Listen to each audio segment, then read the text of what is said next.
Yeah, I mean, he's a great dude. I'm excited to see just his potential on the football field, but just the start we've had, doing routes on air and things like that. He looks like a stud, looks like a very polished receiver, so I'm excited to see, just how far he can take it.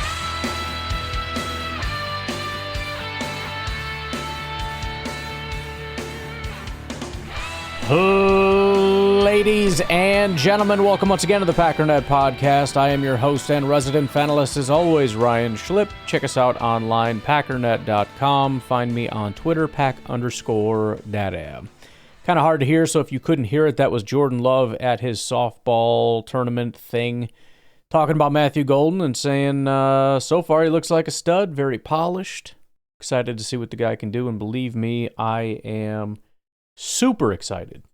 Speaking of, here is Matthew Golden, giving a little bit of, just talking at the thing. Starting to realize Green Bay not too big, so a lot of people gonna recognize me, but it's a blessing, just to be able to be around people that care about you and can see you. So for me, it's just being able to show my face and show that I love being here. I'm ready to put my best foot forward and go out there and play ball. Appreciate that. You know what I mean? And we'll see how things go as time goes on. But I think most of these guys are that way and are pretty good about it. I like when they embrace, the city, the state, the team, the culture, all that stuff. Like you said, it's a change of pace. It's a small place, so everybody's going to recognize you. But I want to put my face out there. I want people to recognize me and see that I'm a part of this. So very much appreciate that. Ready to fully embrace, fully believe that this is the next great wide receiver in the NFL. I'm ready for it, man. I'm freaking ready. Here's another one that I absolutely love. Talk about embracing things. Matthew Golden, along with rookie Savion Williams, decided to go fishing together out here in Wisconsin. What have your impressions been so far of Green Bay the last couple weeks you've been here in and out?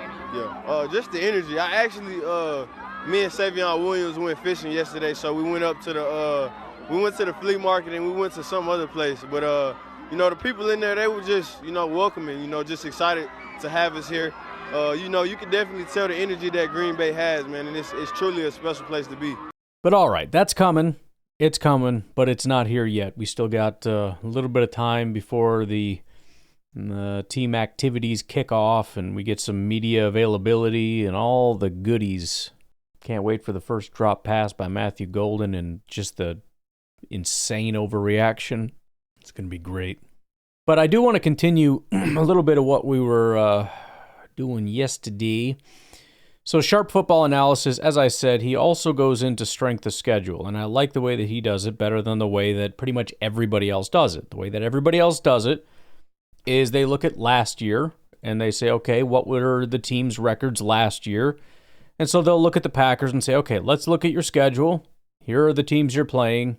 What were all those teams' records last year?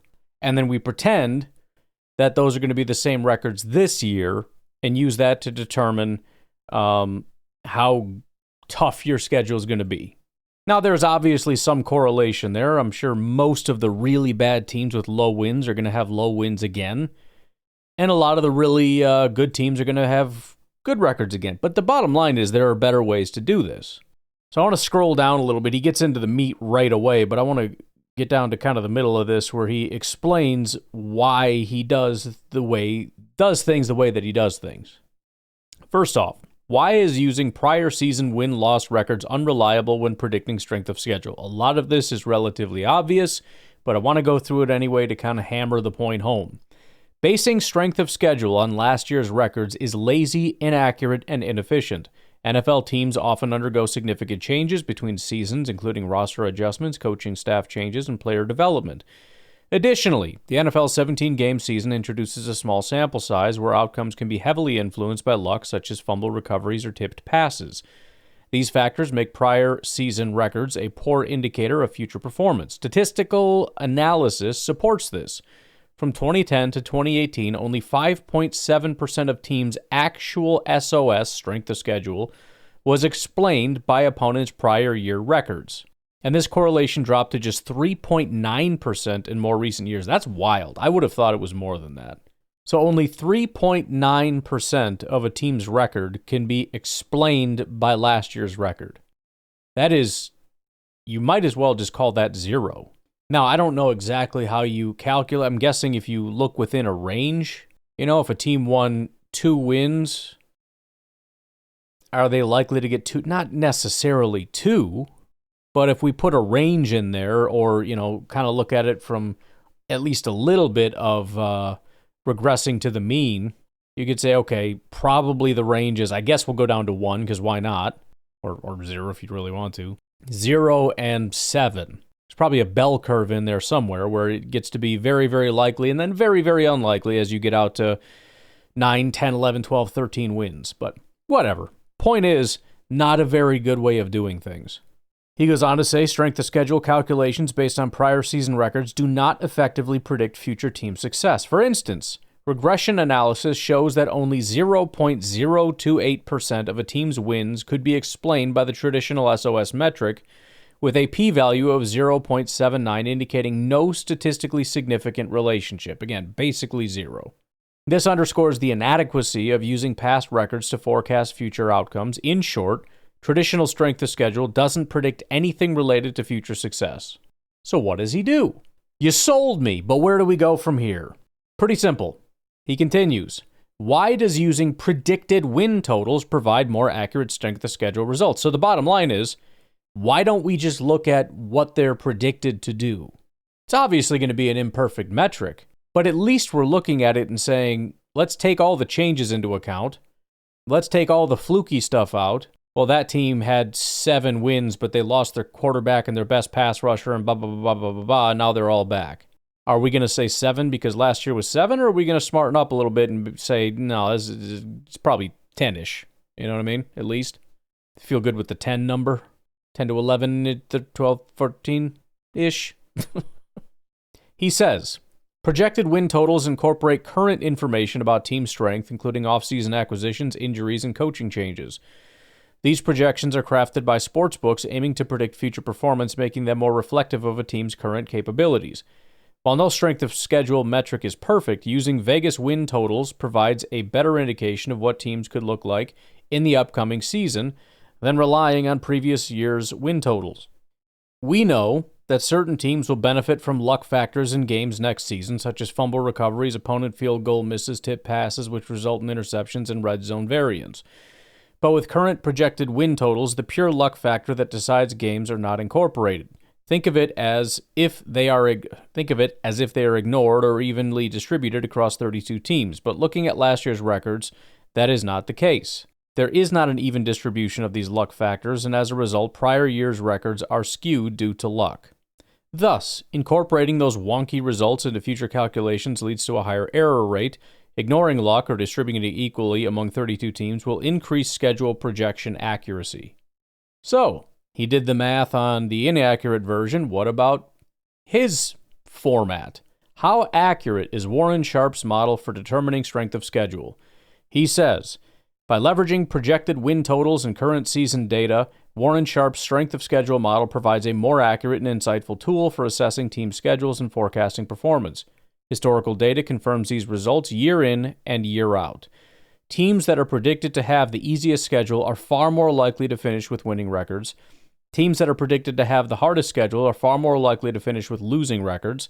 The vast majority of teams forecast to have winning records and predicted to have easier than average schedules finished the season with winning records. 11 of 14 such teams in the last 2 years had winning records. The vast majority of teams forecast to have losing records and predicted to have harder than average schedules finished the season with losing records. 12 of 15 such teams in the last 2 years had losing records. So, are Warren Sharp's strength of schedule projections accurate? Short answer, yes.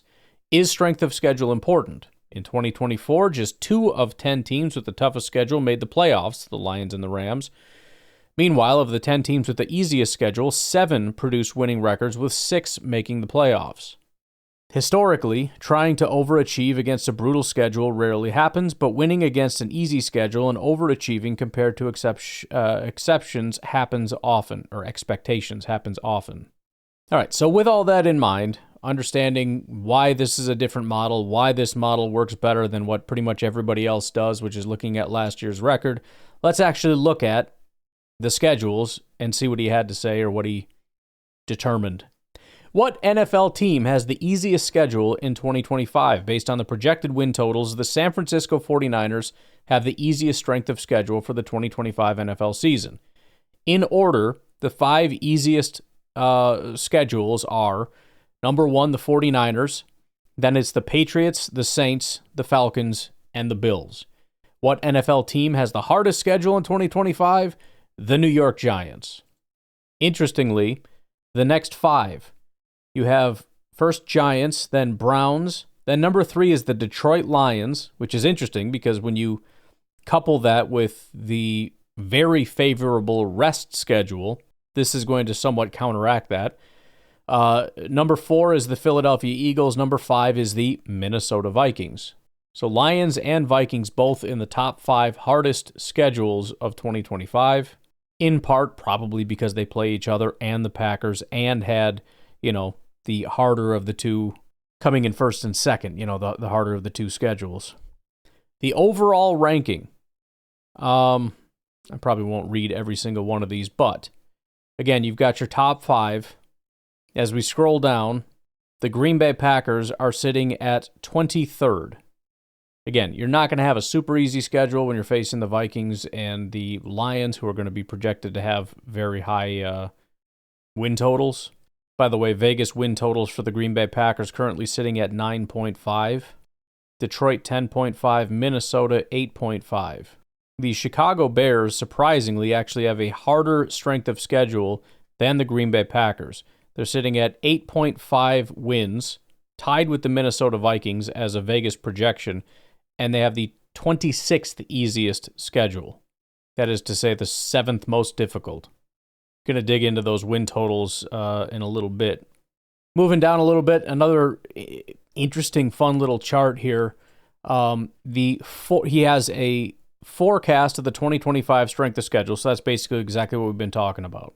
Then there's the 2024 actual strength of schedule. So in 2024, who actually had the most difficult schedules? Chicago Bears had the most difficult schedule. Again, it's because you have Green Bay, Detroit, and Minnesota in it. Packers ranked 22nd, et cetera, et cetera. And so the question is, who is moving from hardest to easiest the most? The net improvement ranking, I guess you could say. 49ers again at the top. They had the 28th hardest or 28th easiest schedule. They are now number 1.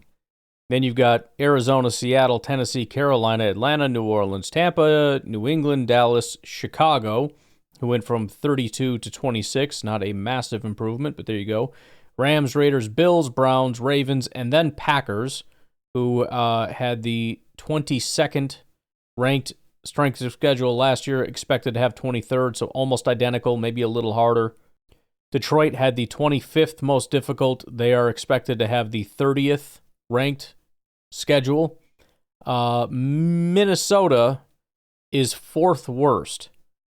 They had the 15th hardest, easiest strength of schedule, expected to be 28th. Only Houston, Washington, and Philly, who were 4th last year and are 29th, expected to be 29th this year.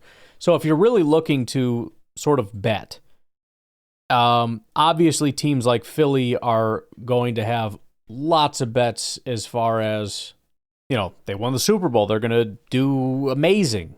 If you're looking for regression candidates, Philly, Washington, Houston, Minnesota, not terrible. I mean, Minnesota, I think Vegas is already kind of moving them down. Conversely, teams that are probably not going to be given a lot of love that might want to watch out for, 49ers, Cardinals, Seahawks kind of lead that list. Alrighty. All right, why don't we take our first break, and we'll be right back. Couple other little notes here on another article that he put together as far as strength of schedule is concerned, kind of breaking down more in a granular sense here. NFL teams with the easiest schedules in September: Washington, Pittsburgh, New England, San Francisco, Cincinnati. The hardest schedule in September: Cleveland, Baltimore, New Orleans, Philly, and the Giants. Easiest schedules from weeks 12 through 18: 49ers, Jaguars, Saints, Bucks, Falcons. Hardest from 12 to 18: Steelers, Cowboys, Chargers, Packers, Bears. Now, that shouldn't be super surprising because we've seen the schedule. It's pretty rough. A couple other little notes here. The Chiefs are the first team in NFL history to receive 5 primetime games in the first 8 weeks of the season. Week 1, Chargers. Week 3, Giants. Week 5, Jacksonville. Week 6, Detroit. Week 8, Washington. Underdog NFL put out a tweet. Aaron Rodgers' potential revenge tour. Week 1, Steelers-Jets. I would freaking love to watch that game. Steelers-Seahawks. I don't know what the beef is with the Seahawks. I must have missed something. Week 4, the Steelers play the Vikings. Week 8, the Packers. Week 12, the Bears. Week 16, the Lions. So, pretty pumped. Pretty pumped for all that. Not super excited about him in Green Bay and whatnot. I mean, it wouldn't even be in Green Bay. We have to go to Pittsburgh, which sucks, but, whatever. Another one that says, we need the Vikings to be good this year because they have 7 total standalone games and 5 in the first 8 weeks. Week 1, they have a Monday Night Football game. Week 2, Sunday Night Football. Week 4 in Ireland. Week 5 in London. Week 8, Thursday Night Football. So, obviously, I hope they suck and we get to watch them on primetime get their face smashed in. But for everybody else, yeah, I mean, if they're a bad team, this was a bad decision to give them all those standalone games. Most standalone games, the Chiefs and Commanders and Cowboys all have 8. Lions and Vikings have 7. Fewest standalone games, Browns and Panthers with 1, Saints-Titans with 0. I know Cam Ward got no love, and I know the Titans are probably not going to be fantastic. It's a little weird to have the number 1. Like, there's just no interest in Cam Ward. It's the weirdest thing. I feel like we should expect him to be really bad. Like, the NFL has no faith in him. The NFL draft, for the draft, they didn't talk about Cam Ward. They didn't care, and I know Shador kind of stole some of the spotlight, but I've never in my life seen a number 1 pick get less attention. And he goes to the Tennessee, and he's going to be the starting quarterback, and they give him no primetime games. They bury him and freaking noon games, and c'est la vie, Teams with 3 straight road games, no byes. Baltimore, 9 through 11. The Patriots, weeks 5 through 7. Tennessee, weeks 4 through 6. Teams that have the first 2 games on the road, Carolina, New York, 49ers, Buccaneers. Dallas Cowboys have the NFL's second toughest schedule from weeks 12 onward. That's a super random note. For the second straight year, the Steelers close the season with the absolute toughest schedule by a mile. It's not close. They will play 1 team in the final 10 weeks that is expected to finish with 8 or fewer wins. It's kind of rough, too, with an Aaron Rodgers, because when you get the older quarterbacks, a lot of times there is things start to fall off a little bit, Steelers are going to be needing to play their best football at the end of the season. It's easier for bad teams to win at home as opposed to on the road, but the Giants' home schedule is the toughest in the NFL, especially to start the season. Week 3, Kansas City. Week 4, LA Chargers. Week 6, Philly. Week 9, San Francisco. Week 11, the Green Bay Packers. The Giants also play a brutal schedule on pass defense to start the season. They play 6 games against top 7 pass defenses from 2024 in their first 8 games. What week does Jackson Dart make his first start? The NFL is pulling for the Commanders to be great. For the first time in franchise history, the Washington Commanders have 8 standalone games. The Commanders haven't had more than 4 standalone games since their glory years in the early 1990s. They've averaged just over 2 standalone games over the last 6 years. Thanks to Jaden Daniels, the Commanders have 8 standalone games in 2025, tied for the most. No team has an easier start to the season than the Commanders. Only one opponent is expected to have a winning 2025 season. Giants, Packers, Raiders, Falcons. You can probably guess which one. The Detroit Lions' schedule of road games is wild to start the season, and that is absolutely true. Remember, tough schedule. At Green Bay, at Baltimore, at Cincinnati, at Kansas City, at Washington, and at Philly. Yikes. Every single one of those teams is expected to win over 9 games this year. Maybe they need the rest. I don't know. All right, final Warren Sharp thing here. It's going to change gears a little bit. This is going to be a topic that we're going to hopefully revisit as the season goes along. We'll see. Hopefully there's so much off-season buzz that this changes. But it is worth noting, the Packers are in the running for 2025 NFL Offensive Rookie of the Year. The current odds and best bets: Ashton Jeanty, plus 250, Cam Ward, plus 250, which is freaking weird again. I know he's a quarterback, but NFL doesn't agree. Travis Hunter, which is hilarious, plus 600. It's funny because does that work against you or for you, being kind of a two-way player, if he even plays two ways? They might end up just having him play corner, and then you lost a lot of money. If he just plays wide receiver, I don't know. I guess it's still relatively high. The question is, though, if he plays two ways, is that going to hamper his ability to be a good wide receiver? Are they going to tamp down his snaps? Or is the voting community going to look at it and give him a bunch of extra points because this dude plays two ways? I think there's a good chance of that. At plus 1,300, so it's a pretty big jump, Tetaroa McMillan for the Panthers. 1,400 is Omarion Hampton for the Chargers. Plus 2,000, Quinshawn Judkins of the Cleveland Browns and Travion Henderson of the New England Patriots. Then, plus 2,200, Tyler Shaw of the Saints and Matthew Golden of the Packers. After that, Jackson Dart Giants. So not super great odds, and I understand it. It's a crowded wide receiver room in Green Bay. If you're feeling a little froggy, you can jump on it. The odds are pretty solid as far as the betting goes. If we get into OTAs, training camp, etc., and word gets out, starts getting wild, you might not be able to get such a good return on your money. Just a thought. Final thing I wanted to talk about, kind of surprising, right in line with betting, by the way. Oh, and happy Memorial Day. I was hoping to get this out yesterday, but didn't. Hope you all are having a good one.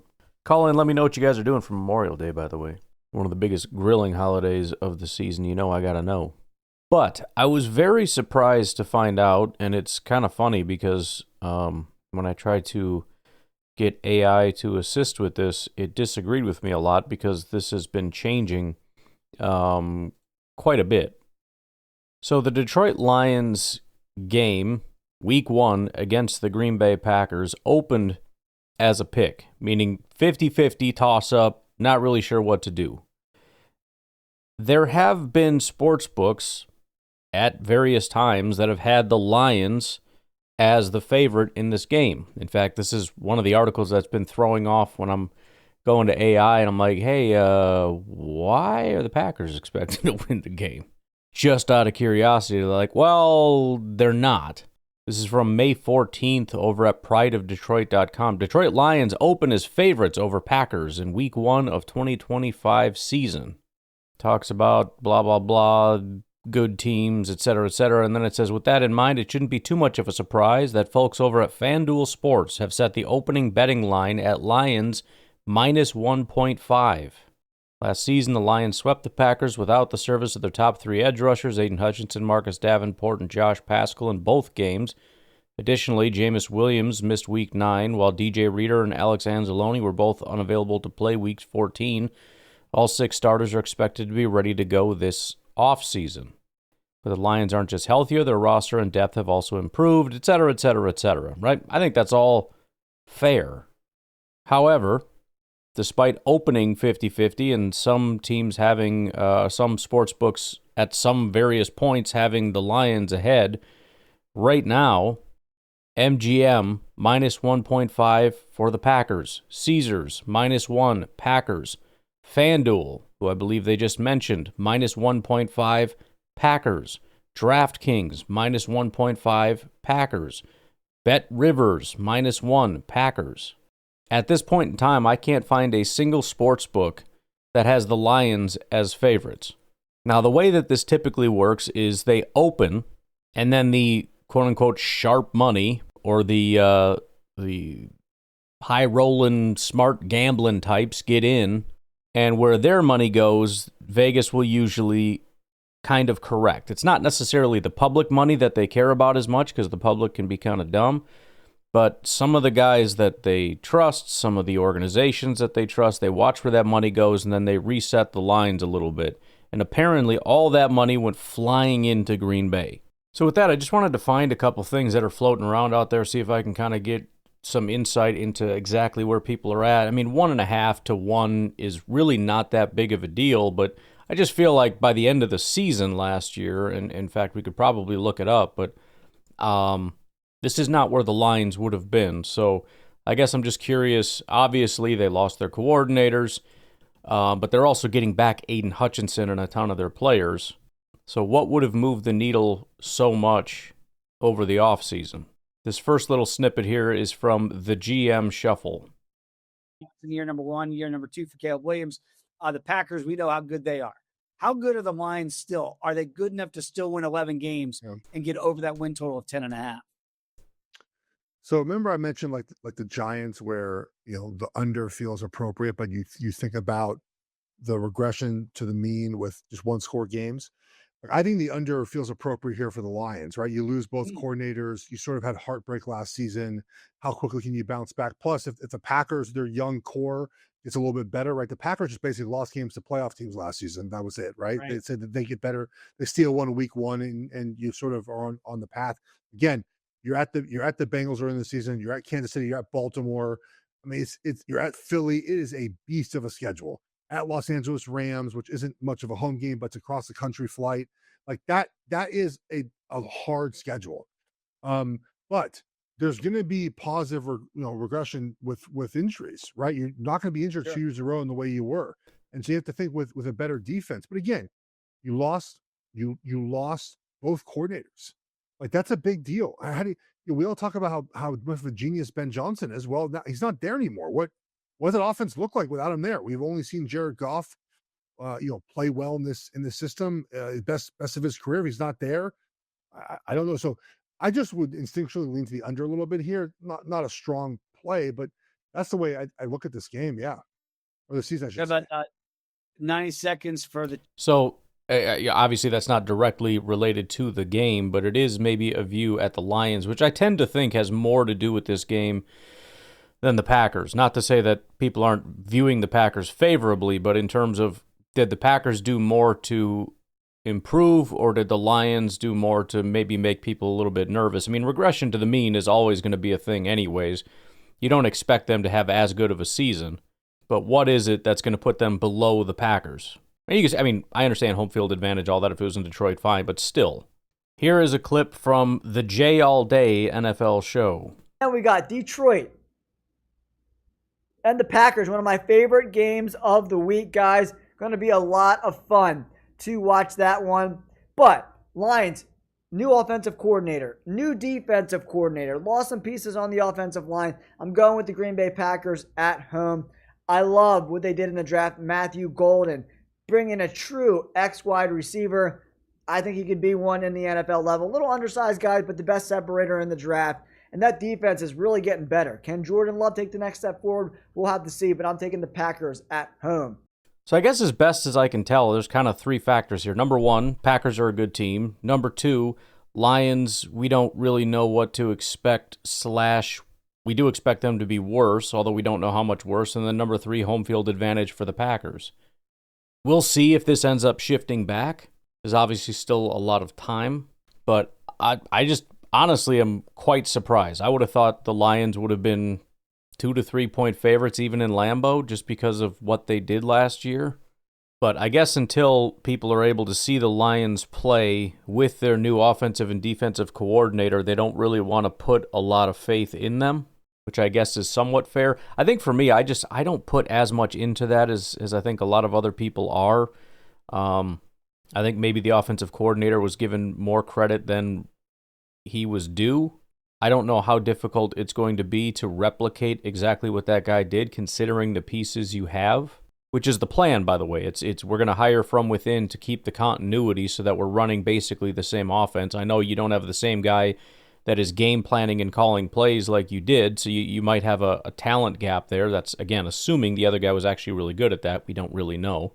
We know he did some crazy stuff. A lot of it failed. And we know he went for 4th down a ton, and a lot of times that failed, although a lot of times it succeeded, which I think was more to do with the players than the coordinator. It doesn't take a genius to just go for it on 4th.